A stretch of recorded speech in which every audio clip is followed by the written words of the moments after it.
Good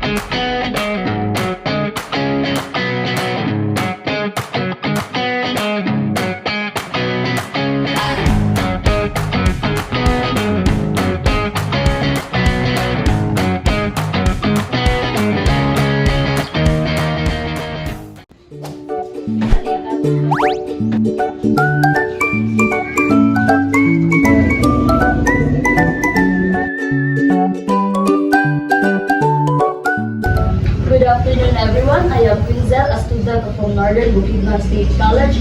I am honored to sit down with you with Ms. Mera, the owner of Nami Snack Corner here at Alai Manalo Partich, Bukidnon. We are here to learn how real business managers use cost information and budgeting in making smart business decisions. Ms. Mera, thank you for this opportunity. So before we begin, ma'am, could you describe your business? Like, how long have you been operating and what kind of products do you offer? Wala pang siguro din. So, also mga product na ginakuan mo, like, ginag-sell or mga ginapalit sa kuan customers? Before the one, may gasip yung pero ginuwagan ang kanyang mga street foods. Ma'am, what are the main costs of your shop in years every month? Like, yung mga ginagasto na kuan, like, cost mo every month?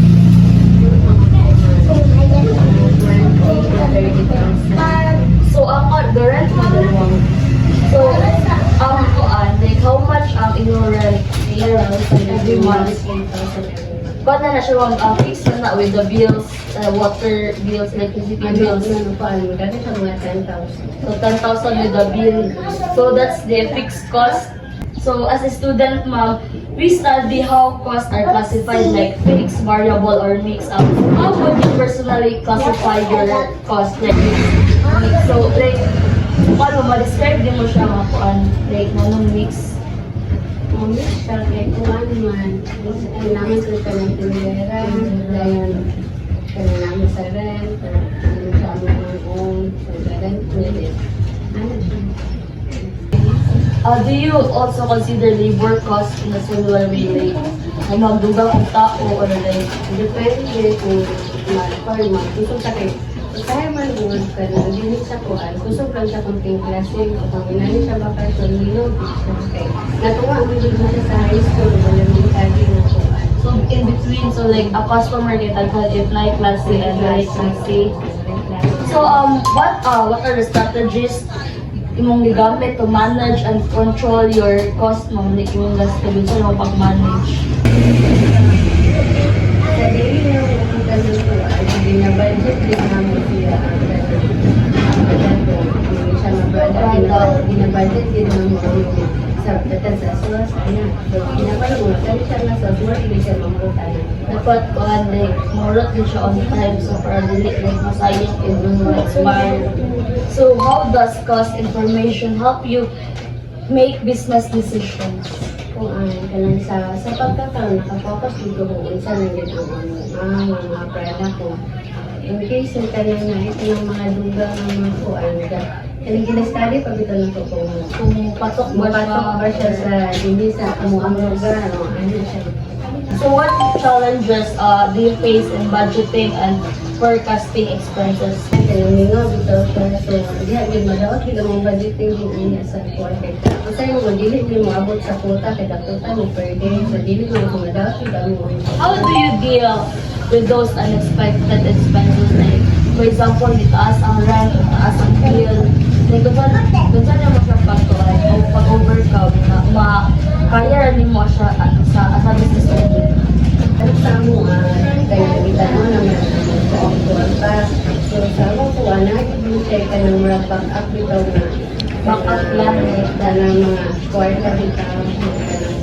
Yung kaso namin mga kuhan, so namin makuha na kay dili mo sa permanente na kanang kusog siya, namin yung mga time na yung gakuan, gasidik, para So lastly, ma'am, what advice can you give a future owners or entrepreneur about managing cost effectively?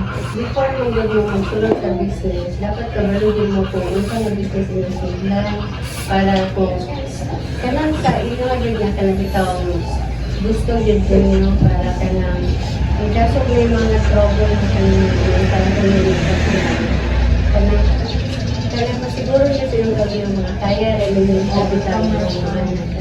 That is truly a valuable wisdom, Miss Mera. Thank you so much for your time and generously sharing your experience with us. I am sure this interview will give my classmates a much deeper understanding of a real-world cost management and budgeting.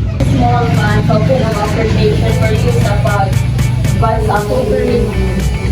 And that concludes our interview with Miss Mera, the owner of Nami Snack Corner. Today we see how fixed, variable, and mixed cost operates in a real business setting, how a business owner creates and monitors a budget, and how cost information drives important management decisions. So this has been an eye-opening experience that bridges our classroom lessons with real-world practice. Thank you for watching.